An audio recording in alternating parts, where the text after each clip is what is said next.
Bonsoir, bienvenue à tous et à toutes, bienvenue à la Maison de la Poésie où ce soir nous avons le plaisir de recevoir Minh Tran Huy pour présenter son dernier livre, son 9e livre, Ma grand-mère et le pays de la poésie, qui est apparu chez Flammarion pour cette rentrée littéraire d'hiver. Alors avec Minh ce soir on va faire un voyage, voire peut-être plusieurs voyages, un voyage vers l'enfance, vers son enfance. Un autre voyage à la découverte du passé, de l'histoire, de la vie de sa grand-mère, qui a été une figure fondamentale, fondatrice dans sa vie, une présence douce, tendre, aimante, mais aussi d'une certaine manière mystérieuse ou silencieuse. On va comprendre, on va expliquer pourquoi et comment. Et puis donc un voyage au Vietnam, qui est le pays de sa grand-mère, qui était donc vietnamienne. La grand-mère de Minh est arrivée en France en 1976 pour rejoindre son fils, donc le père de Minh, qui était déjà en France pour compléter ses études, qui était censé repartir au Vietnam pour commencer sa carrière. Et puis le contexte politique, historique n'était pas favorable, disons, à ce retour. Pas trop. Voilà, donc il a décidé de rester en France et sa mère l'a rejoint. Quelques années après, Minh est née et cette grand-mère faisait vraiment partie de leur vie parce qu'elle habitait avec eux. Et comme les deux parents de Minh étaient très occupés par leur travail, qu'ils avaient une carrière prenante, qui les faisaient voyager parfois, etc. Alors c'est vraiment la grand-mère qui s'est occupée de Minh, qui a marqué son quotidien, rythmé sa vie d'enfant, qui l'habillait, qui l'accompagnait à l'école, qui s'occupait de ses repas, qui lui racontait des histoires avant de dormir le soir. Et c'était des moments plutôt marquants. Alors, ce titre me paraît très intéressant justement parce qu'il réunit les deux sujets qui sont au centre, qui sont au cœur de ce récit. La grand-mère d'un côté et ce que vous appelez le pays de la poésie, donc le Vietnam. Et c'est très important parce que le lien entre les deux est fondamental et que on ne pourrait pas comprendre votre grand-mère sans comprendre le pays duquel elle vient.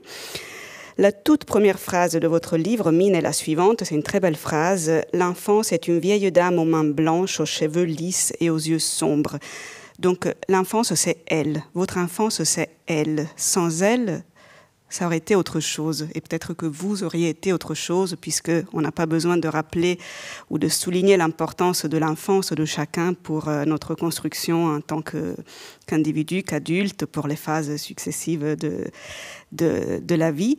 Et donc, voilà, je voudrais vraiment commencer par là. L'enfance, d'ailleurs, n'est pas toujours heureuse, pas forcément, malheureusement, mais parfois, ça peut être vraiment cet territoire un peu idéalisé et ce paradis perdu. Ça l'est peut-être un petit peu pour vous, d'une certaine manière, vous allez nous le dire. Je ne m'avance pas. Mais pour commencer, je voudrais vraiment vous demander alors, de nous parler un petit peu de cette femme. C'était qui, elle était comment, qu'est-ce qu'elle a représenté pour vous et pourquoi surtout avoir décidé de lui rendre hommage avec ce livre. Donc, comme vous le disiez, ma grand-mère m'a élevée. Ce n'est pas une situation si commune. Et donc, elle a été un peu ma force nourricière et ma colonne vertébrale pendant l'enfance. Je me souviens que, je le raconte dans plusieurs livres et dans ce livre-là aussi, il m'arrivait de me réveiller à la nuit pour juste aller la voir et vérifier qu'elle était toujours vivante. Parce que je me disais que si jamais elle n'était plus là, le monde s'écroulerait. Et en fait, aujourd'hui, évidemment, elle n'est plus là et le monde ne s'est pas écroulé. Mais c'est aussi l'une des raisons pour lesquelles je pense j'ai voulu lui consacrer un texte, à savoir que c'était une présence tellement présente qu'en vérité, que je ne la voyais pas. Vous savez, quand on est enfant, finalement, les personnes autour de vous se réduisent à ce qu'elles sont pour vous. Donc, votre papa est votre papa, votre maman est votre maman, votre grand-mère est votre grand-mère, et vous ne parvenez pas à imaginer qu'ils ont une vie avant vous. Imaginez qu'un jour, ils ont été des enfants eux aussi, qu'ils ont été des jeunes adultes, puis des adultes, et qu'avant de vous avoir et avant de s'occuper de vous, ils ont mené une existence. Et donc ma grand-mère, elle a été d'abord cette figure protectrice, elle correspondait presque à un mythe sur pattes, en fait. À savoir, elle était vraiment l'incarnation du mythe de la grand-mère. Et puis quand j'ai eu 7 ans, en fait, au Vietnam, on a l'habitude de faire la sieste, notamment l'après-midi parce qu'il fait très chaud. Et ma grand-mère a toujours voulu transposer tous les usages du Vietnam en France. Donc il fallait absolument faire la sieste, même si évidemment nous sommes dans un climat tempéré qui ne nécessite absolument pas de faire la sieste. Mais elle faisait tout comme ça. Donc, évidemment, j'ai mangé vietnamien, je portais des habits vietnamiens, on allait à la pagode. Et donc quand j'ai 6-7 ans, je suis avec ma grand-mère. Et en fait, il y a un bras de fer depuis plusieurs mois, c'est que ma grand-mère insiste donc pour que je dorme.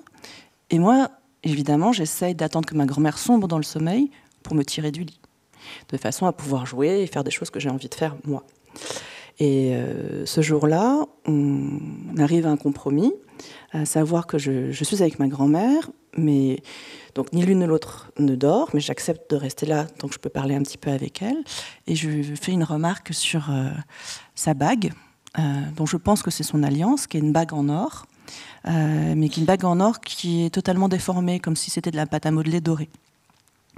Et je lui dis « Ah, mais mamie, ta bague est bien abîmée. » Et elle me confie alors, en fait, non, c'est pas mon alliance. C'est une bague qui me vient aussi de ma famille, mais c'est pas mon alliance. Et en fait, je me disais, mais je comprends pas, t'étais bien mariée avec mon grand-père, que j'ai donc jamais connu. Et elle me dit, oui, j'étais bien mariée, mais en fait, j'ai plus mon alliance. Et elle me raconte alors que quand elle était au Vietnam et qu'elle vivait dans une ferme et que mon père était encore petit, mon grand-père et mon arrière-grand-père ont été tués. Le même jour, ils ont été assassinés, qu'elle a dû fuir avec mon papa, avec aussi sa petite fille, que malheureusement la petite fille est morte et qu'elle a trouvé refuge chez un de ses frères. Et quand elle est arrivée chez ce frère, les femmes de la famille lui ont dit « Mais viens avec nous à la pagode ». Et elle était très contente parce qu'elle se sentit acceptée. Elle s'est dit « Mais bon, c'est bon, je suis accueillie ». Mais donc elle était partie, elle avait littéralement que les vêtements, enfin elle ne possédait que les vêtements qu'elle avait sur elle. Elle va à la pagode et comme à l'église, à la fin de l'office, il y a une quête. Et donc un petit bonze est passé et a demandé à chacun une obole. Tout le monde a donné quelque chose, pas ma grand-mère, parce qu'elle n'avait rien. Et donc elle a senti le regard des uns et des autres, et son regard est tombé sur son alliance, et elle a donné son alliance, qui était le dernier souvenir de l'homme qu'elle aimait.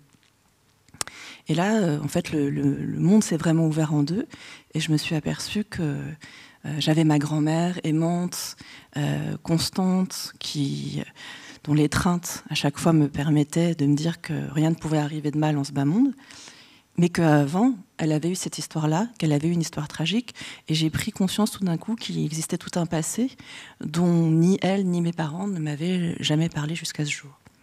Et en fait, ma grand-mère ne m'a jamais plus reparlé du passé après ce. Elle vous en a pas reparlé, mais est-ce que pour vous, à partir de ce moment-là, ça a été une question que de découvrir un peu sa vie, voir l'histoire de ce pays, d'où elle venait? Est-ce que vous avez fait donc des recherches dans votre coin? Est-ce que vous avez posé des questions, sauf que les questions restaient sans réponse parce que vos parents ou votre grand-mère refusaient de répondre? Comment ça s'est passé? Alors, j'étais un peu petite, il n'y avait pas encore Internet. Donc, je n'ai pas pu vraiment faire de recherche à ce moment-là. J'ai posé quelques questions, mais elles ont en effet rencontré un silence total. Et je pense que c'est évidemment ça qui fait qu'ensuite, je me suis mise à écrire des livres. Et je ne pensais pas du tout écrire parce que le silence régnait sur mon histoire familiale et qu'on ne m'avait pas parlé des tragédies du passé. Je pensais écrire parce que j'adorais lire, parce que je voulais inventer des histoires, parce que j'étais attachée à employer une belle langue, élaborer une belle structure, mettre de l'ordre dans du désordre, donner un sens à ce qui n'en avait pas. Enfin voilà, plein de choses de ce type. Mais je ne pensais pas du tout que c'était lié à mon rapport au Vietnam, à ma grand-mère et à mes parents. Et en fait, évidemment, si. C'est-à-dire que c'est bien parce que quelque part on se sent décalé ou se sent étranger, je pense qu'on essaye de se réconcilier avec ce qui nous entoure en lisant, parce que puisqu'on n'a pas vraiment de pays à soi, on s'en invente un en lisant les textes qui nous parlent ou se sont chez soi. Et puis ensuite, on écrit, parce que c'est la deuxième chambre à soi, si je puis dire, où voilà, on se crée un territoire où on se sent plus aussi étranger. Je pense d'ailleurs que ce sentiment d'être étranger, moi, il prend sens par rapport à un pays, le Vietnam, mais il prend sens aussi pour tout un chacun. On se sent étranger dans sa famille, ça a été mon cas, puisqu'ils n'ont pas la même histoire, puisqu'ils n'ont pas la même culture, puisqu'ils ne parlent pas la même langue, littéralement, et puis parce qu'ils aussi viennent d'une autre classe sociale. En fait, ma grand-mère était une paysanne. Comme je le disais, elle avait une ferme et elle a arrêté ses études en CM1. Et toute ma vie, d'enfant, d'adolescente, elle m'a dit que c'était pas la peine que je l'aide à la cuisine, que c'était pas la peine que je l'aide à la maison, qu'il fallait que j'étudie pour que j'ai finalement un autre destin que le sien. Et au fur et à mesure, elle a instauré en fait une distance. Elle ne l'a pas vraiment instauré, mais il était évident que ça allait nous amener à nous séparer. Et est venu un moment où je me suis rendu compte que je ne parlais plus la langue de ma grand-mère, qui était pourtant la première que j'avais maniée. Moi, je n'ai pas une langue maternelle, j'ai une langue grand-maternelle. J'ai appris le français à l'école. Et donc, à un moment, je me suis aperçue que je l'aimais toujours aussi fort, qu'elle était toujours aussi importante pour moi, mais que littéralement, elle ne comprenait plus rien de ce que je faisais, comme étude, puis comme métier. Parce que bon, écrire des livres pour ma mamie qui s'occupait des rizières et des cochons, c'était quand même un peu abstrait, quoi. En plus, elle fait comme mes parents, encore plus que mes parents, partie donc d'une génération où on ne parle pas et où on se dit que se raconter n'a aucun intérêt. On se dit que quand on a vécu pourtant autant de traumatismes, la guerre, la mort des êtres proches, mais pourtant, on ne se dit pas, je vais aller chez le psy. Ça n'existe pas. C'est impossible. Et pour mes parents, ce n'était pas davantage possible d'ailleurs. Et je pense que l'écriture, elle est aussi venue de ce besoin-là, parce que je savais qu'il pouvait d'aucune façon être comblé par mes parents et ils ne répondraient jamais à mes questions. Je ne pouvais pas vraiment trouver de réponse parce que je n'avais pas d'interlocuteur et je n'avais pas non plus de quoi documenter des recherches. Alors ce que j'ai fait, c'est que j'ai rêvé, en fait. J'ai imaginé, j'ai inventé des histoires et je me suis repérée avec, et c'est pourquoi il y en a beaucoup dans le livre, des contes vietnamiens. Parce que les contes vietnamiens ont cette faculté d'incarner un petit peu, pour moi, ce pays qui est le mien sans être le mien, ce pays dont je parle la langue, dont je mange les plats, mais où j'ai jamais mis les pieds. Et il y a des contes qui racontent pourquoi il y a le climat de mousson au Vietnam. Il y a des contes qui racontent pourquoi on mange des bang chung au Nouvel An. Il y a des contes qui racontent il y a un conte justement qui est un peu qui s'appelle Le Royaume des Immortels et qui pour moi est un écho au pays de la poésie. Le livre aussi s'appelle comme ça parce que quand j'ai fait des études de lettres, on m'a appris qu'autrefois dans l'Antiquité, on pensait que les poètes étaient des intermédiaires entre les dieux et les hommes. Et que quelque part, ils avaient séjourné d'une certaine façon, ils avaient accès à la terre des dieux, mais que leur souvenir en était resté imparfait, qu'ils ne parlaient pas pour autant la langue des dieux, mais que leur souffle, l'inspiration, elle venait de là.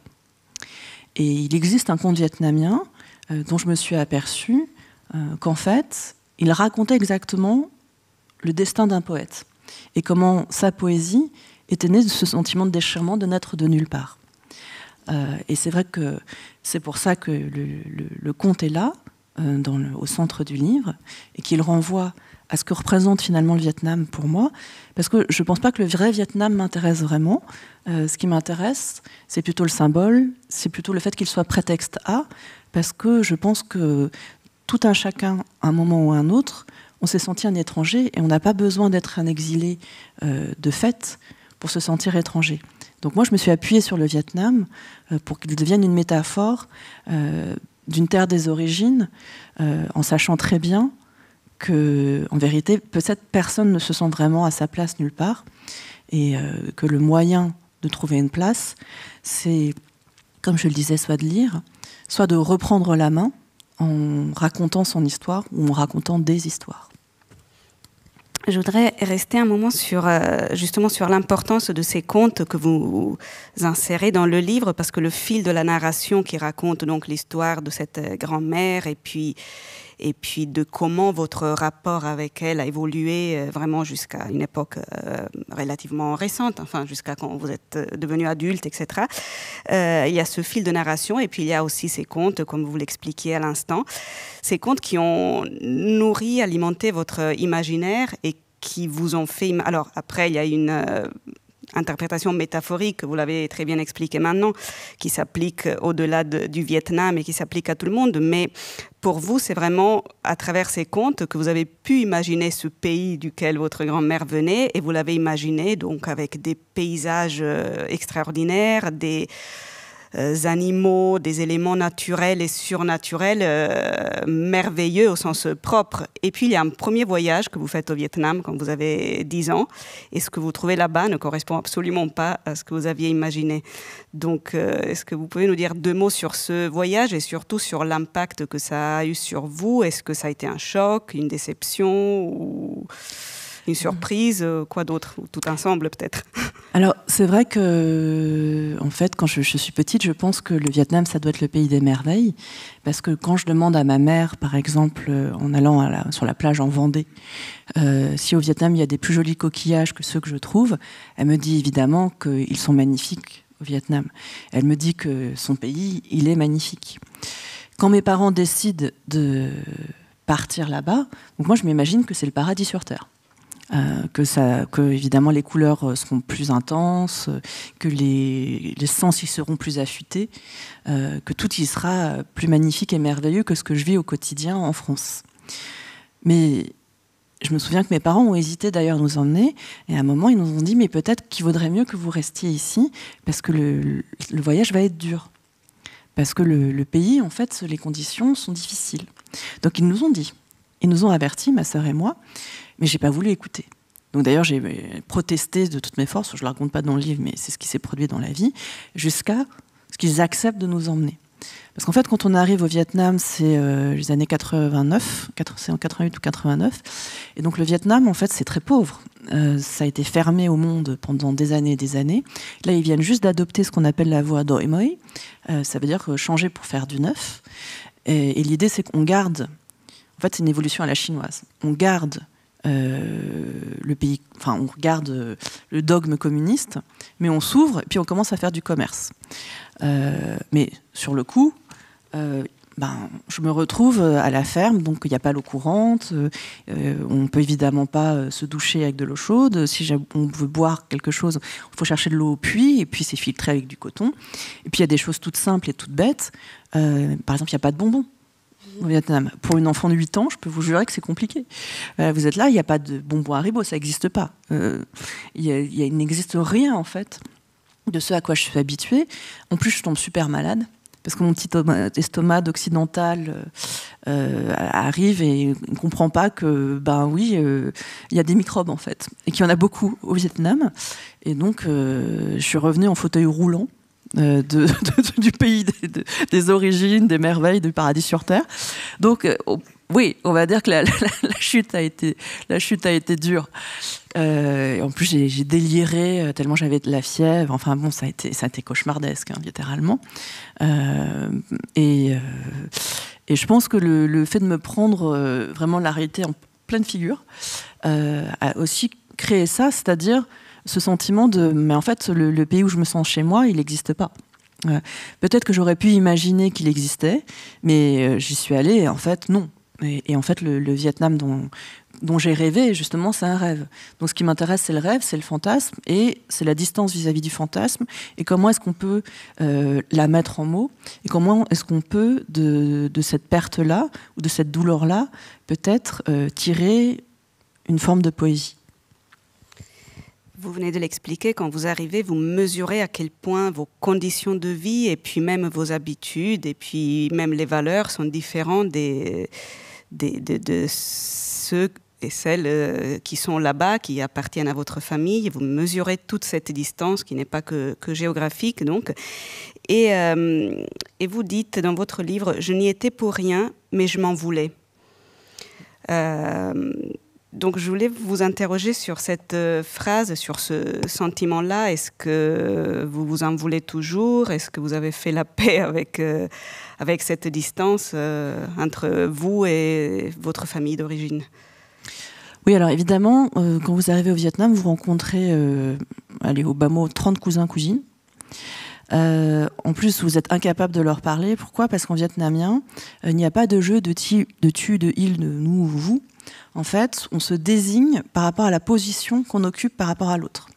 Donc, par exemple, si jamais je m'adresse à une cousine plus jeune, je serai ti et elle sera em. Mais si elle est plus âgée, c'est moi qui suis em et c'est elle qui est ti. Mais attention, ce qui devient plus compliqué, c'est que si jamais elle est plus jeune que moi, mais qu'elle est la fille d'un cousin plus âgé que mon père, ça change. Donc je vous laisse deviner, lorsqu'on vous plonge là-dedans, paf, on vous jette, et on vous dit maintenant, vas-y, et tout le monde vous parle, et vous pouvez littéralement pas, vous osez pas leur parler, parce que vous dites, je vais me commettre un impair. C'est évident, je sais pas comment. Déjà, votre vietnamien est quand même pas hyper au point, parce que vous le parlez avec votre grand-mère, et le français a commencé déjà d'araser le vietnamien. Puisque vous allez à l'école, vous pratiquez tous les jours le français, même vos parents parlent français, et donc quand vous êtes avec votre grand-mère, vous redevenez une enfant en fait. Donc là, tout d'un coup, vous êtes dans le vrai Vietnam, on vous demande de parler à un rythme soutenu en vietnamien, pardon, et vous êtes là face à des gens dont vous comprenez aussi tout d'un coup qu'en fait, votre mère est l'exception qui confirme la règle, parce que ma mère était une femme à la fois... ma mère était une femme, il faut le dire, quand même exceptionnelle, dans le sens où donc elle est devenue directrice de recherche au CNRS Polytechnique, alors que son frère est resté agriculteur et sa sœur était couturière. Et son père n'avait pas fait d'études et il était illettré, il lisait pas, il savait pas lire ni écrire. D'un coup, donc au milieu littéralement des terres en friche, il y a ma mère, et ma mère est douée. Ma mère en physique-chimie. En revanche, en littérature, j'ai eu des grandes déconvenues, notamment j'ai mon deuxième livre, La double vie d'Anna Song, où il y a aussi du Vietnam. En fait, il y a du Vietnam dans tous mes livres, parce que c'est un peu comme les yaourts avec des vrais morceaux de fruits. Il y a des vrais morceaux de Vietnam dans à peu près tous mes bouquins. Et donc, La double vie d'Anna Song repose sur, on va dire, un double coup de théâtre. Vous arrivez au milieu du livre, vous pensez que vous allez trouver un poteau rose, mais en fait vous arrivez à la fin du livre et il y a un deuxième poteau rose. Et donc si tout va bien, vous pouvez relire tout le livre, et donc vous avez acheté un livre et en fait vous en avez eu deux. Mais ma chère maman, n'étant pas habituée, puisque ce n'est pas une lectrice, pas plus que ce n'est quelqu'un qui allait écouter de la musique à l'opéra ou qui allait fréquenter les musées, parce que dans sa jungle vietnamienne, c'était pas vraiment le premier truc auquel elle avait accès, elle lit le livre. Et elle comprend ni le poteau rose numéro 1, ni le poteau rose numéro 2. Donc, je me suis dit, j'ai eu super peur. Je me suis dit, c'est une catastrophe, personne va rien comprendre. Heureusement, ma mère a été la seule dans cela. Mais c'était un petit détour. Tout ça pour dire que donc, ma mère quitte le Vietnam pour la France, et elle a cet itinéraire-là complètement fou, où elle fait ses études, ensuite elle assiste à un prix Nobel de chimie, et puis elle devient enseignante-chercheuse, symboliquement d'ailleurs, dans l'établissement que mon père rêvait d'intégrer, car mon père n'a eu que l'école centrale, alors qu'il voulait Polytechnique, et donc, sa femme chope quelque part Polytechnique, et 2, il espérait que ses enfants auraient Polytechnique. Et les 3 enfants sont des littéraires. Et donc là, c'est encore un drame encore plus grand, puisque donc on a trahi doublement la cause, quoi. C'est-à-dire que, en plus, je suis la première. Donc je lui annonce après mon bac que je veux faire une hypocagne. Je suis prise à Henri IV. C'est une bonne hypocagne. Je dis pas qu'il devrait sauter de joie, mais enfin, il devrait moins m'en vouloir. Il m'a offert un livre. J'étais contente. Je me suis dit, c'est super, en fait, il accepte mon choix. C'était 999 exercices de maths sup pour le programme d'algèbre en 999 exercices. En me disant, comme ça, tu perdras pas la main. Voilà. Et moi, j'ai super. Voilà. Et j'ai eu Sciences Po. C'est pas si honteux d'avoir Sciences Po. Ma mère a pleuré en me disant, mais parce qu'elle comprenait pas ce qui était enseigné dans ce truc.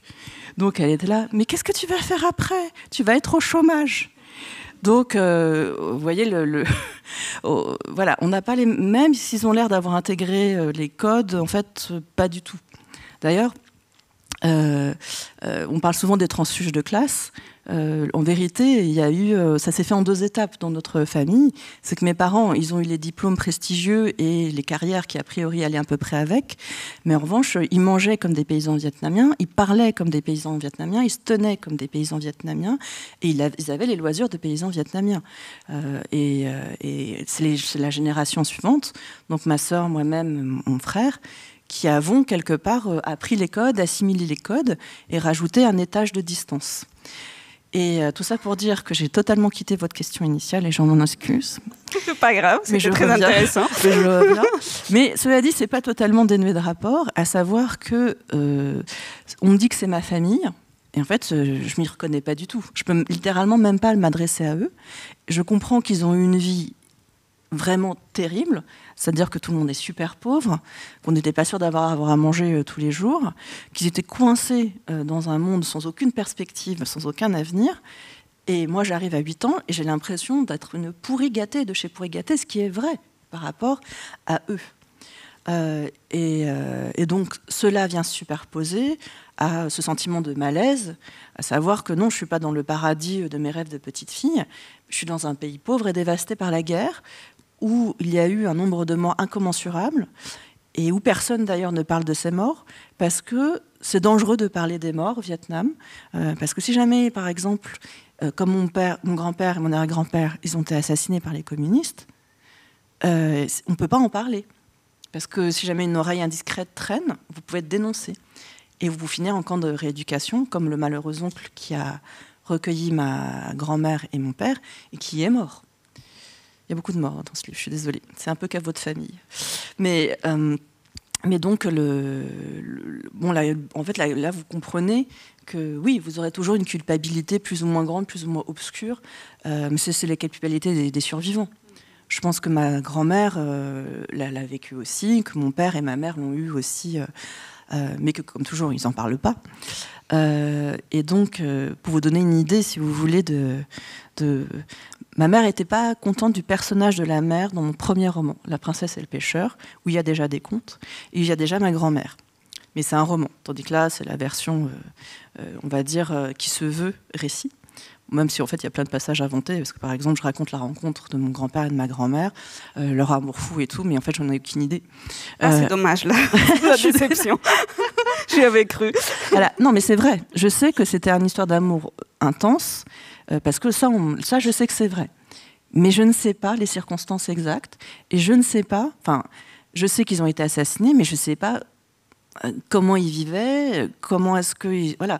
Donc en fait, j'ai tout inventé à partir d'une ossature. Mais l'ossature, elle est vraie, quand même. Mais donc, pour vous donner une idée donc, du silence dans la famille, ma mère n'est pas contente du personnage de la mère dans La princesse et le pêcheur. Parce que j'ai fait un personnage un peu froid, à qui d'ailleurs j'ai attribué une parole qui en vérité est celle de mon papa, à savoir, si vous aviez été médiocre, nous ne vous aurions pas aimé. Ce qui est quand même le truc atroce, et il se rendait pas compte. Voilà. Mais bon, ça vous donne une idée, c'est l'éducation à la schlag. Voilà. Et, mais pas du tout, évidemment, dans les gestes. Hein. Juste, voilà, on lâche au détour d'un truc. Ok, super. Donc c'est pour ça que c'était vachement important d'avoir ma grand-mère, qui m'aimait inconditionnellement et qui voilà. Je fais un personnage comme ça, notamment parce que j'ai besoin que ma narratrice soit solitaire, elle soit seule, et que donc quand elle fait une rencontre amoureuse, ça soit d'autant plus fort et important pour elle. Mais ma mère n'a évidemment pas dit qu'elle n'aimait pas ce personnage et qu'elle trouvait qu'elle pouvait, à juste titre ou non, en prendre ombrage. Elle l'a dit à mon frère, qui l'a dit à ma sœur, qui me l'a dit. Voilà. Et donc, je pense que mais bon, moi, j'étais contente, hein, parce que comme ça, j'ai pas eu à régler le truc avec ma mère. On a eu le billard à 3 bandes. J'ai pu continuer d'écrire des livres nourris de ces écarts, de l'incommunicabilité, du silence, de l'impossibilité de s'exprimer, de l'informulable, de la mémoire qu'on ne peut pas transmettre. Et j'ai continué à le vivre dans la vie. Et il y a des inconvénients, mais il y a aussi cet avantage. Alors, il y a énormément de fils à tirer dans ce que vous avez dit. On va essayer d'en tirer quelques-uns.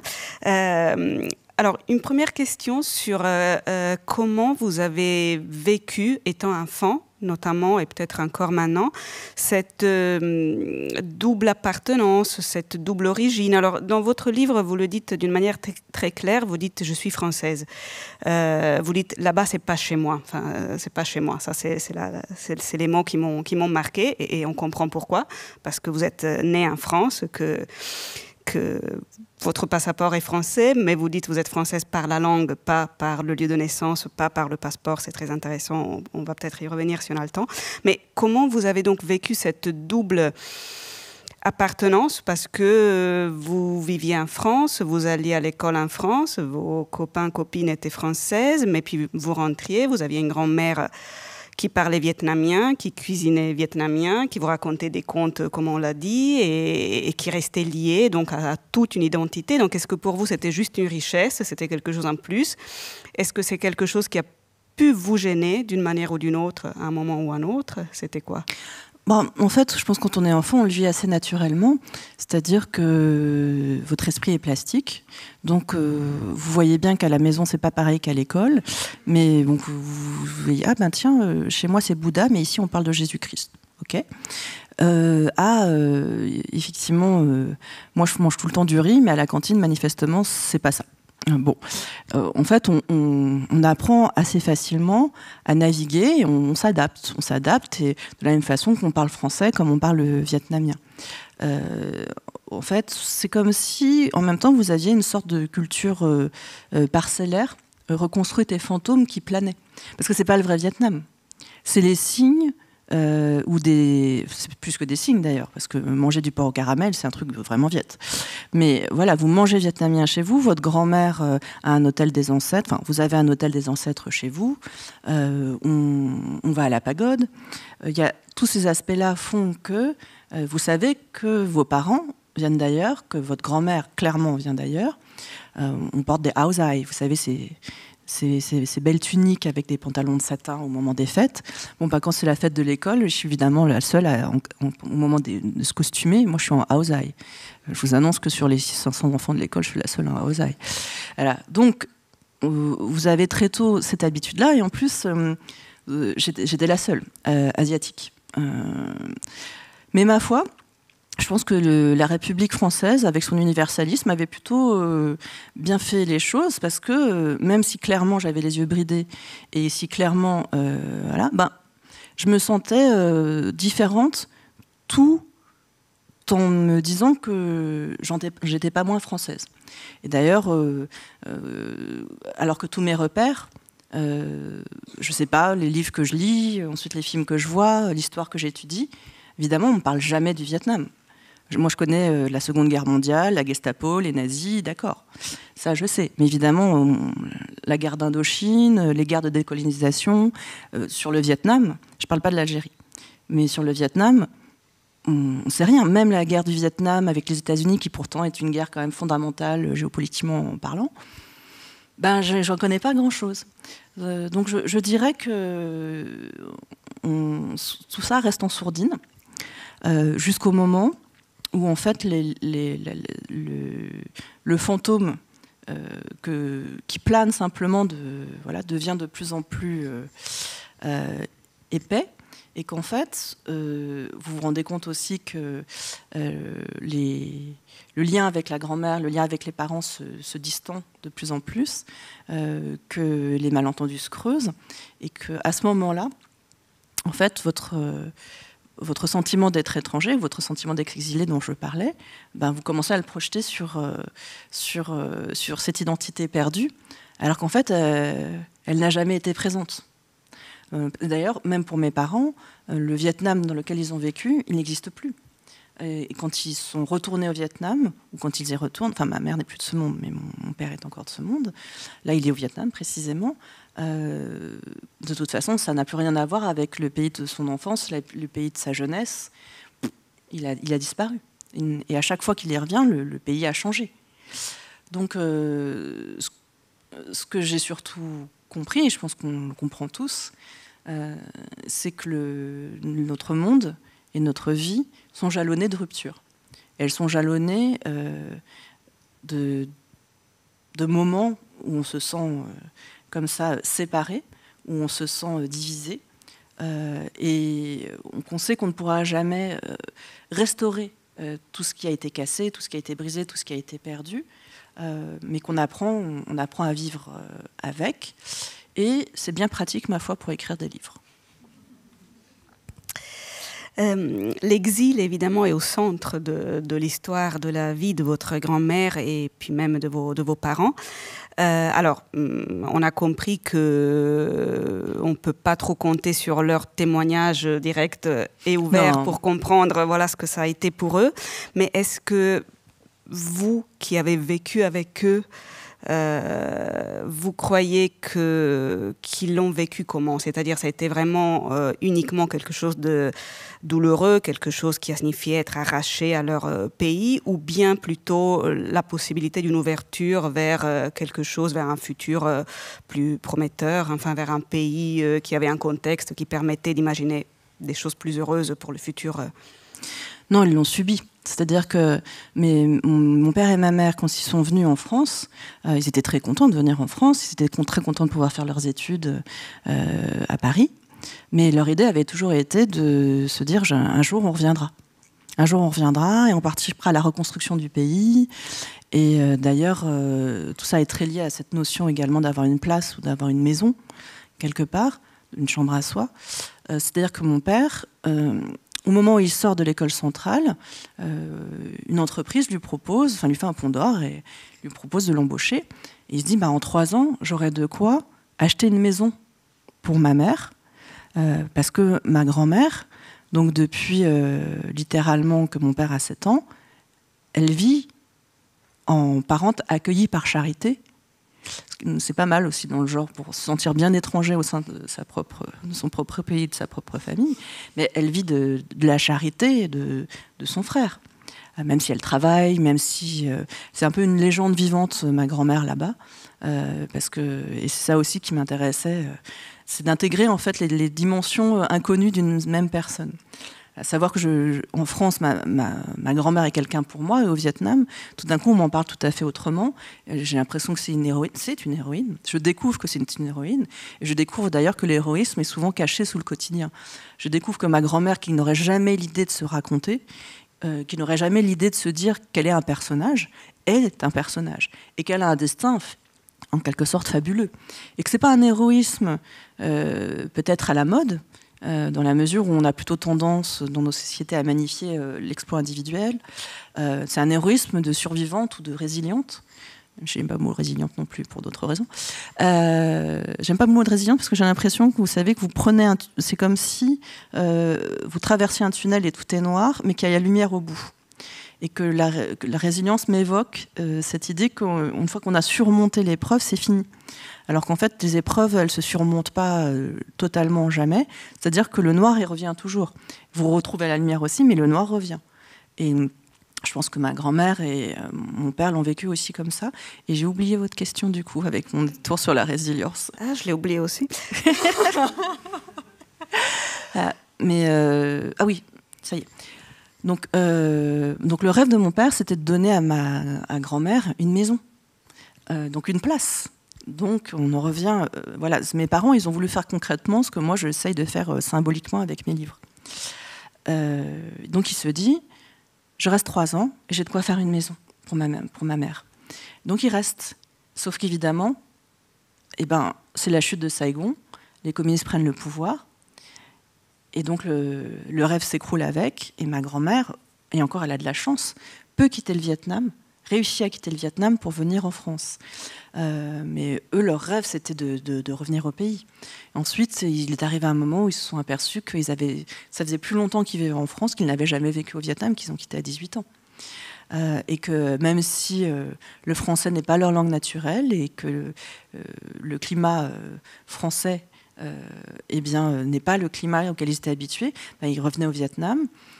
Et en fait, mais ils ne supportaient plus, par exemple, la chaleur, ou ils voyaient bien qu'ils étaient décalés par rapport aussi à tout ce qui les entourait. Donc, je pense que mes parents ont vécu de manière beaucoup plus aiguë que moi. C'est une expérience de dédoublement qui est un déchirement, en fait. Mais simplement, ils ne l'ont pas dit, ils n'ont pas voulu le dire, ils n'ont pas voulu le raconter, ils comprenaient peut-être pas la nécessité de le raconter, et ils imaginaient encore moins, je pense, en faire une œuvre ou en faire des livres. La première réaction de mon père, lorsque, à 18 ans, j'écris mon premier roman, et je le donne à mon père. Et en fait, il me l'a rendu et il avait un air plutôt horrifié. Non pas parce que c'était d'une nullité insondable, enfin ça l'était peut-être, mais parce qu'il me dit, parce que je raconte à l'intérieur de l'assassinat de mon grand-père, mon arrière-grand-père, le camp pour le juge, des familles brisées, et je raconte des histoires de notre famille. Il me dit, tu parles de choses dont on ne peut pas parler. C'est interdit, et en plus, ça peut mettre en danger nos parents au Vietnam. Donc je vous annonce qu'après, quand j'ai publié véritablement ce premier roman, 10 ans après, je n'ai pas donné le manuscrit à mon papa tout de suite. Et c'est marrant parce que sa position a changé. Bon, très diplomate comme toujours. Donc je file le livre à mon père, il est publié, donc voilà, c'est fait. Il ne peut plus y toucher quoi que ce soit a priori. Alors, donc déjà, il le prend et il me dit, à l'époque, ils habitent aux États-Unis. Bon, c'est bien comme j'ai 12 heures d'avion. Merci papa. Voilà, donc comme je me ferais chier pendant mes 12 heures d'avion, je pourrais lire ton livre, mais il ne le dit pas comme ça. Et puis ensuite, donc il attend, parce qu'il n'a pas l'avion tout de suite. Il ne se dit pas, je vais lire le livre de ma fille, son premier... Non. Donc il attend le voyage en avion, il fait ça, puis il arrive, et puis ensuite il me renvoie un mail. Il m'envoie un mail me disant que c'est un livre bien écrit, intéressant, et dans lequel, que c'est aussi un peu la mémoire de notre famille. Là, j'étais là, tiens, ça a changé, parce que c'est plus les choses dont on ne peut pas parler et t'en parles pas, c'est un peu les mémoires de notre famille, et mon frère qui a 12 ans à l'époque, s'y est bien accroché. Bon, après, c'est mon père, donc quelques erreurs cependant. Et la listing de tout ce qui ne va pas, voilà. Il y a quelque chose qui m'a beaucoup frappée dans votre livre, parce que, évidemment, il y a des sujets qui sont lourds, qui sont abordés dans ce livre. Il y a des histoires douloureuses, de morts, de choses dramatiques. Enfin, dans la vous donnez vachement envie à l'ensemble du public, mais c'est super cool. Justement, c'est là, je voulais en venir. Ce n'est pas du tout lourd. Et au contraire, il y a une espèce de douceur dans tout le livre. En fait, j'ai l'impression que vous reproduisez un peu le ton de ces contes. Alors là, on est à une question qui est un peu entre l'aspect technique d'écriture et l'aspect psychologique d'apaisement. Peut-être il faut être un peu apaisé avec son passé, avec son héritage pour écrire comme ça. Je me dis parce qu'il n'y a pas du tout un soupçon de colère. Alors s'il y a tout ça, vous ne le transcrivez pas dans le livre, je veux dire, peut-être que vous le ressentez, mais quand on a un passé comme ça, un héritage comme ça, quand on vient d'une famille où il y a énormément de non-dits, d'ailleurs c'est une de vos phrases, je suis pétrie de vos non-dits, vous dites, mais on ne ressent pas du tout de colère, de rancœur, rien, de reproche, même pas un peu de reproche. Comment vous faites ? Apprenez-moi. Ah, là, je pense que je pourrais vous poser des questions. Après cette question, elle est intéressante, ça me revient à vous. Non, alors je pense que effectivement, c'est une esthétique dont j'ai pas conscience et qu'en fait, apparemment, j'entretiens depuis 9 livres. C'est-à-dire que j'ai mon éditeur chez Actes Sud qui me disait ah oui, mais en fait, c'est toujours assez étonnant dans tes livres parce que voilà, comme dans La Princesse et le Pêcheur, comme dans ce livre-ci, on a l'impression qu'on est dans une barque au soleil et qu'on traverse un lac qui fait très beau. Et puis tout d'un coup, on voit qu'il y a un requin qui passe sous les eaux. Et j'aimais bien cette image parce qu'elle me faisait penser à un texte que vous connaissez, je pense, pour la plupart, qui s'appelle « Le silence de la mer » de Vercors. Et souvent, quand je vais rencontrer des classes et qu'on fait des programmes et qu'on me demande de choisir aussi un livre pour ces classes, je choisis Le silence de la mer, parce qu'il y a cette idée qu'en surface, tout est calme et lisse, mais qu'en profondeur, il y a des combats de meurtriers, de monstres marins qui se déchirent. Et donc c'est complètement ensanglanté. Et je pense que c'est vraiment ma façon, à moi, aussi d'avoir... c'est la façon dont moi j'ai mis en forme les choses, parce que je sais qu'il y a toute cette douleur et je sais qu'il y a toute cette souffrance enfouie au sein de ma famille, mais que mon esthétique ne représente pas celle-là et que j'ai été très influencée par ces contes vietnamiens qui, contrairement aux contes, je dirais, de Perrault, ne finissent jamais bien. Ce sont des contes extrêmement mélancoliques. Ils sont très beaux d'ailleurs, ils sont très purs. Et ils sont pour moi imprégnés beaucoup de ce que les Japonais appelleraient le mono no aware, c'est-à-dire la poignante mélancolie des choses. L'être aimé qui disparaît au détour d'un chemin, un paysage sous la neige, la chute des feuilles en automne. Il y a un autre terme japonais que je trouve assez joli qui est le nagori. C'est ce qui est sur le point d'être... je ne vais pas trouver les bons termes, mais c'est ce qui reste de la saison dernière. Voilà. Et on sait au moins au moment où on passe de saison. Et moi, je suis assez sensible et c'est ce qui m'a fait d'ailleurs aimer les contes vietnamiens. Et je pense que j'ai reproduit ça. Parce que j'aime pas le pathos, comme on dirait. J'aime pas... c'est pas mon tempérament dans mes textes de jouer, on va dire, sur la corde sensible de façon trop outrancière. Et donc, c'est pour ça que j'ai trouvé souvent la solution des contes, ou du ton du conte, qui permet de dire sans dire. Moi, je suis plutôt partisane de cette esthétique-là, qui est on ne va pas souligner à gros traits, on va plutôt poser les choses à la façon d'une estampe. Et ce que j'aime beaucoup faire, c'est jouer par exemple avec ces doubles voix. D'ailleurs, c'est un peu une obsession dans tous mes livres. Quelquefois, j'ai rencontré quelques exégètes qui m'ont parlé justement d'une esthétique du métissage ou de la double culture chez moi. Bien sûr, j'y ai pas pensé, mais ils ont sans doute tout à fait raison. À savoir, La princesse et le pêcheur, il y a des contes qui viennent entrer en résonance avec un récit à la première personne. Dans La double vie d'Anna Song, il y a des articles de journaux qui racontent une histoire, un fait divers, une histoire d'imposture. Et il y a un récit à la première personne qui va raconter non plus de façon médiatique et publique, mais de façon intime et amoureuse. Donc une autre version de la vérité. Et comme je vous le disais, c'est un peu comme ce qu'on appelle les inventions de Bach. J'ai toujours un terme qui m'a toujours enchantée, parce que je suis un peu pianiste par ailleurs, j'ai fait une classe musicale. Et les professeurs nous expliquaient, ils nous ont joué des inventions. Ils nous disaient, vous voyez, c'est pas simplement une voix pour la main droite, une voix pour la main gauche, mais à la fois créée et masquée par ces deux voix. Il y a la troisième que vous entendez là. Et j'ai essayé de faire ça pour La double vie d'Anna Song, où la troisième vérité arrive à la fin, alors qu'en fait, elle est là depuis le début, si jamais on relit le livre. Si je regarde le livre suivant, Voyageur malgré lui, qui lui était plutôt dédié à mon père, tout d'un coup, je m'étais dit, j'ai réussi à échapper à la double voix, et en fait, pas du tout. Dans la deuxième partie, c'est une voix du père qui a été enregistrée, et de l'autre côté, le récit de sa fille. Et je regarde mon quatrième roman qui s'appelle Les Inconsolés, où il y a aussi des contes. Et là, c'est deux voix et deux perspectives sur les mêmes faits. Et une voix, on sait tout de suite qui parle, et l'autre voix, on ne sait pas qui parle. On se demande tout le long du livre. Je ne sais pas si je devrais spoiler. Allez, je vais spoiler, mais vous l'oublierez ensuite. Mais à la fin du livre, on se rend compte que c'était l'assassin et la victime qui parlaient. Et spoiler. Voilà, mais tout le monde aura oublié d'ici peu. Voilà. Et en fait, je sais plus pourquoi. Oui, cette esthétique du conte, ou de cette esthétique comme ça, il y a quelque chose de très doux en surface, et en fait toute la dureté, tout le sang sont en profondeur.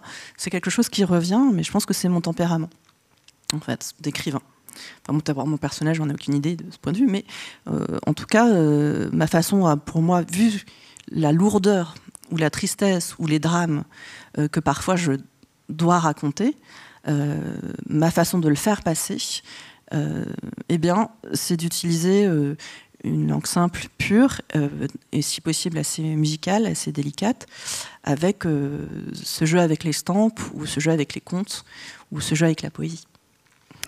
Pour rester sur un thème un peu de technique d'écriture, vous faites le choix d'écrire à la deuxième personne dans ce livre. Vous dites « tu » en vous adressant à votre grand-mère. C'est un choix pas très très fréquent. En général, on écrit beaucoup à la première personne ou alors à la troisième. Vous auriez très bien pu écrire ce livre à la troisième, par exemple. Il a été décrit d'abord à la troisième personne. Je voulais savoir un peu comment vous avez procédé. En fait, il a été écrit d'abord à la troisième personne, de toute façon tout à fait classique, et c'était comme un personnage de roman. Voilà.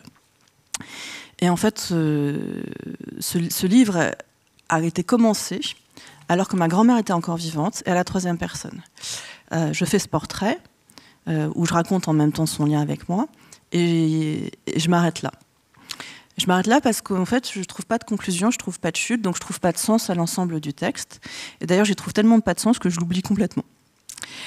D'autant que sur ce, naît mon fils aîné, Paul. Et en fait, Paul, c'est un petit garçon qui a 11 ans aujourd'hui. Et c'est un petit garçon que j'aime infiniment, mais c'est aussi une grosse épreuve parce que Paul est handicapé. Il est gravement handicapé, il est autiste sévère, donc non-verbal. Et donc on arrête de dormir, on est tout le temps à chercher du personnel formé, à trouver un institut, à réussir à le faire diagnostiquer, à réussir... Enfin, bref, la vie devient une course d'obstacles toujours plus haut et toujours plus difficile, aussi bien physique, moraux, financiers, etc. Et donc j'oublie. Et puis le temps passe, ma grand-mère meurt. Ma grand-mère meurt et déjà ça fait qu'évidemment vous repensez à tout ce qu'elle a représenté pour vous. Et vous savez, ma grand-mère, elle a rêvé que d'une chose toute sa vie, c'était de retrouver les corps de mon grand-père et de mon arrière-grand-père, pour leur donner une sépulture, parce que comme dans bien des civilisations dans le monde, on considère que les morts ne sont vraiment libérés, et d'ailleurs les vivants aussi, que si on a pu donner une sépulture. Or, mon grand-père et mon arrière-grand-père ont été arrêtés, torturés, assassinés, et puis on a jeté leur corps dans la jungle et on ne sait pas ce qu'ils sont devenus. Et moi, j'ai toujours eu le sentiment que j'écrivais pour donner une tombe, en fait, pour écrire des mots sur la stèle qui n'existent pas dans la vie. Et ma grand-mère, je le raconte dans le livre, part en quête de leur corps à plus de 80 ans passés. Et j'ai encore oublié votre question initiale, ça va mal. Oui, vas-y, répétez-la moi, Manuela. Je les oublie moi aussi. C'était quoi? Ah oui, le tu, la forme d'écriture. Merci beaucoup, à la le public personne. suit au moins. Nous, on est perdus, mais le public est perdu, mais vous êtes, voilà. vous êtes bien là, merci. Donc j'écris. Et ce qui se passe, c'est qu'avec, d'une part, ma grand-mère meurt, et d'autre part, je me rends compte que je suis en train de vivre avec mon petit garçon comme un écho de ce que j'ai vécu avec elle, à savoir l'amour sans les mots. L'amour qu'on ne peut pas formuler, parce que je ne sais pas si mon petit garçon sait que je l'aime. Je peux évidemment lui dire que je l'aime que par des gestes, qu'en tentant de l'embrasser. Mais bon, il est autiste, donc c'est un peu compliqué.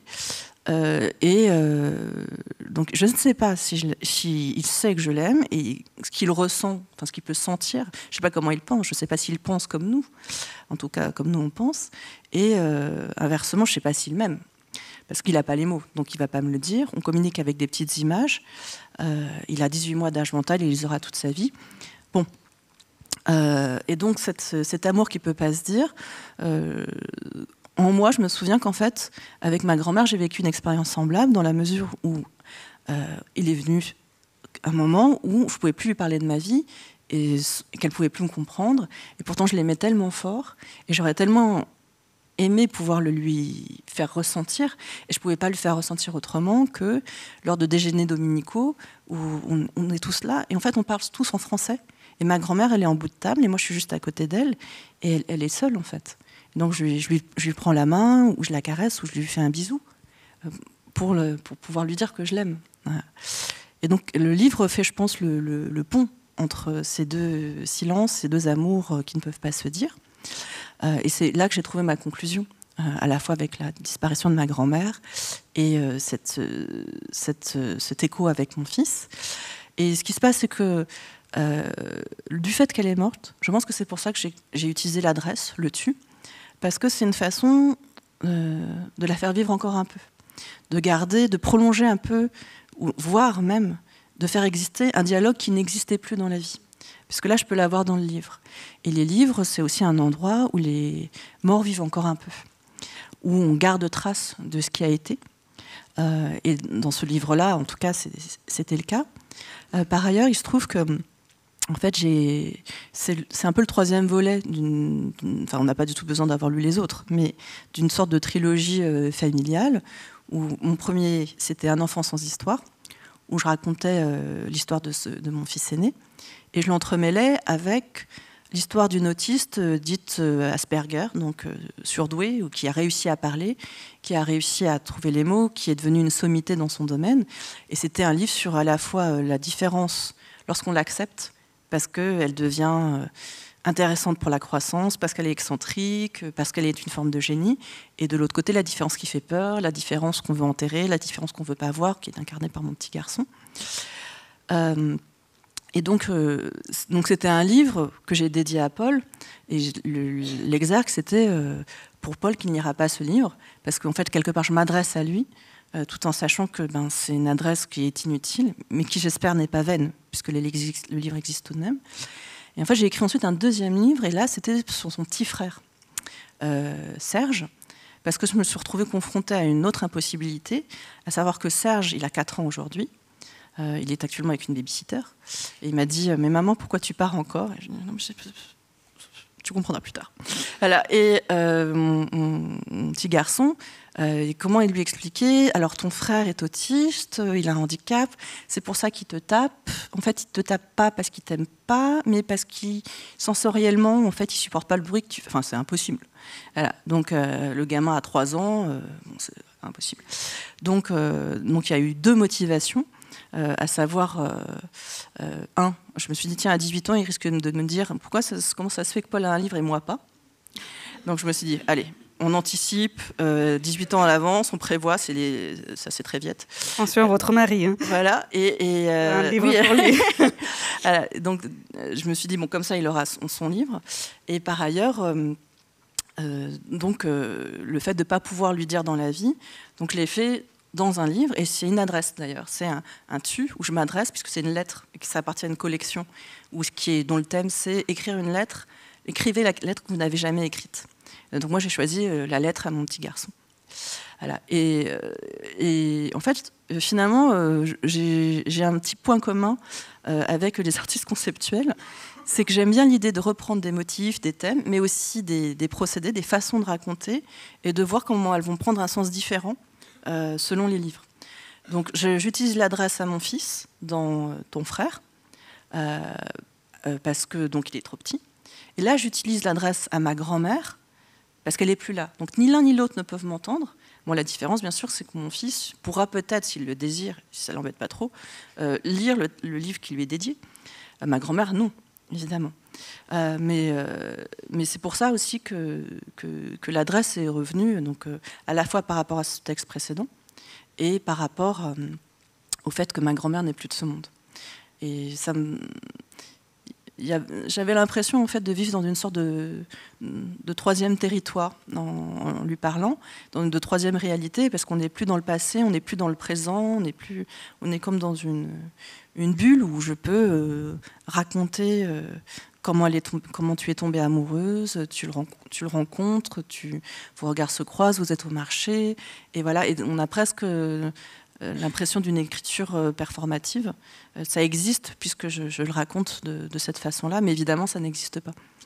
Et donc le ton m'a paru approprié par rapport à nos situations respectives aujourd'hui avec ma grand-mère qui donc n'est plus. Alors le temps passe vite, mais je ne veux pas vous laisser partir sans vous avoir posé une question quand même sur l'importance de l'élément autobiographique dans votre écriture. On a compris que dans ce livre, c'est absolument au centre, par tout ce que vous avez évoqué des livres précédents. Voilà, on pourrait dire la même chose. Est-ce que vous pourriez concevoir un projet littéraire pour vous qui soit absolument privé d'inspiration autobiographique? Alors, non.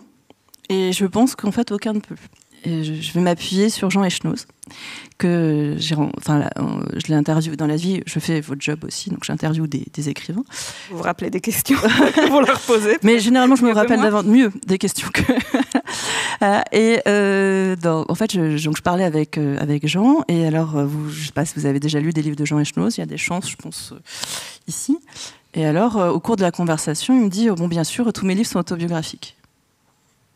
Donc, si jamais vous avez lu Jean Echenoz, vous vous dites où, quand, comment. Et ensuite, mais je sais ce qu'il veut dire, bien sûr, mais bon, il l'explicite, à savoir que de toute façon, c'est toujours des éléments qu'on glane, c'est toujours des éléments qui ont retenu notre attention, ce sont toujours des éléments qui nous ont marqués, qui nous ont saisis. Et s'ils nous ont marqués et s'ils nous ont saisis, c'est parce que c'est quelque part, ça dit quelque chose sur nous. Donc, ensuite, à partir de ces noyaux autobiographiques, on brode. Et parfois, on brode de façon extrêmement éloignée, comme chez Jean Echenoz. Parfois, on brode de façon moins éloignée, en apparence, comme, je ne sais pas, dans Les Inconsolés, ou dans La double vie d'Anna Song, qui au départ traite d'un fait divers qui s'est produit en Angleterre dans le monde de la musique classique. Mais bon, évidemment, je l'ai vietnamisé. J'étais très fière, après le premier roman, de dire « Ah oui, mon prochain livre, il n'y aura pas de Vietnam, ça n'aura rien à voir, ce sera en Angleterre. » Bon, résultat, la pianiste, elle est d'origine vietnamienne. Toute sa vocation tient au fait d'une histoire ravagée par la guerre au Vietnam, avec une demeure qui a été brûlée, qui est la demeure de mon grand-père maternel. Ça, c'est de l'autre côté de la branche. Donc, c'est vrai que... On écrit de façon, je pense, autobiographique, même si on ne se l'avoue pas. Enfin, je ne pense pas qu'on puisse écrire en faisant totalement abstraction de soi. Même quand on écrit une dystopie, un roman de SF, c'est comme nous qui écrivons avec nos mots, nos tempéraments, notre vision, notre perspective. Je dirais que, en fait, pour moi, en plus, il y a un certain brouillage. Je ne suis pas sûre que mes récits soient tant des récits, et je ne suis pas sûre que mes romans soient tant des romans. Alors, ce qui est, pour moi, ce qui vraiment est difficile... non, c'est pas plus difficile. C'est pas plus difficile, mais c'est vrai que quand je dois vraiment inventer entièrement une intrigue, dans La double vie d'Anna Song ou dans Les Inconsolés, par exemple, j'ai inventé l'intrigue. J'ai vietnamisé des trucs, ou j'ai minisé des trucs, mais sinon j'ai inventé une histoire.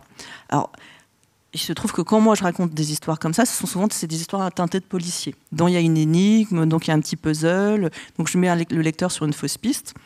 Donc pour moi, ce degré d'invention-là demande un effort, évidemment plus simple que si jamais je raconte des faits qui ont été.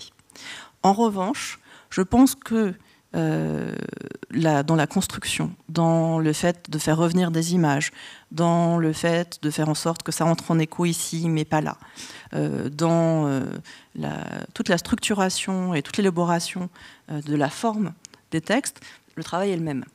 En fait, j'écris pas de récits, par exemple, purement linéaires. À chaque fois, il y a une construction un peu particulière dans mes récits. D'ailleurs, toujours à ras de voix, obsessionnellement, que ce soit dans mes romans ou dans mes livres supposés dire le vrai de ce qui est vraiment arrivé. Et comme je le disais tout à l'heure, en fait, je peux pas, et surtout moi, dire vraiment toujours ce qui est arrivé parce que je le sais pas. Donc, depuis mon enfance, j'ai inventé pour combler des blancs. Et même quand je dis qu'il y a du rien, je sélectionne le rien dont je choisis de dire qu'il n'est pas là. On choisit, on trie, on décide de couper de cet ordre ou dans cet ordre-là, on choisit de rajouter un élément là ou de ne pas le mettre, et à chaque fois, ça vaut que pour un roman comme pour la non-fiction. C'est étrange. Il y a des livres de non-fiction où il y a plein de choses qu'on n'a pas dites parce que c'était nécessaire, parce que sinon le livre perdait son sens. C'est pas pour moi, les genres se diluent de plus en plus, et je trouve d'ailleurs que ça a plus ou moins été le cas, c'est juste qu'on l'assume plus ou moins. Voilà. Mais je pense que j'ai porté autant d'attention dans Ma grand-mère et le pays de poésie, et le pays de la poésie, à la forme et à chaque élément qui a été poli, choisi. Je vais vous raconter un petit peu Jean Echenoz avant qu'on se quitte. Jean Echenoz, en fait, je l'interroge sur Ravel. Et Ravel, et qu'est-ce qu'il raconte à propos de Ravel? Un élément réel, à savoir que Marguerite Long parle du concerto en sol de Ravel, qui est très, très, très beau. Le deuxième mouvement, le largo, est magnifique. J'aime beaucoup Ravel, moi aussi. Et elle dit à Ravel, c'est magnifique cette musique. Elle dit pas c'est magnifique, elle dit cette musique elle coule. Donc c'est naturel. Et Ravel s'énerve, raconte Jean Echenoz dans Ravel, parce qu'il est là, mais j'ai failli crever à chaque mesure, vous vous rendez pas compte, voilà. Donc là vous êtes dit, ça coule. Voilà. Et Jean, qu'est-ce qu'il me dit tout de suite après? Et bah oui, parce que moi c'est comme les phrases, voilà, vous voyez, où on a passé tellement de temps avec une virgule pour savoir où il fallait bien mettre la virgule, pour choisir chacun des termes. Tout ça pour qu'à la fin, il y ait juste une phrase, on a tellement crevé, on était prêt de crever dessus, et pour autant, voilà, les gens vous disent « Ah, ça coule de source, c'est tellement naturel, votre truc. Voilà. » Et on venait d'avoir une conversation dans le fait que Bristol, son dernier livre, il y a une mouche qui rentre dans le bureau de Bristol, au début du livre. On n'imaginerait jamais, mais Jean, il a compulsé pendant plusieurs heures les classifications de drosophiles pour trouver la bonne mouche qui allait convenir. Et alors, vous imaginez, ça c'est la pointe de l'iceberg, mais alors le continent de recherche qu'il y a eu dessous pour avoir la bonne drosophile, mais aussi donc, pour chaque élément. Et je pense que c'est une anecdote qui dit bien à la fois comment, en fait, dans le non biographique, il y a en fait énormément d'autobiographiques, et aussi le fait que vraiment on se fait chier pour faire ces livres. Ça pourrait être le mot de la fin, mais non, parce que je voudrais, mais là vraiment une réponse texto. Si vous pouviez passer 2 minutes avec votre grand-mère, revenir à un de ces après-midi que vous avez passé avec elle à l'époque, vous parliez la même langue, au sens propre comme au sens figuré.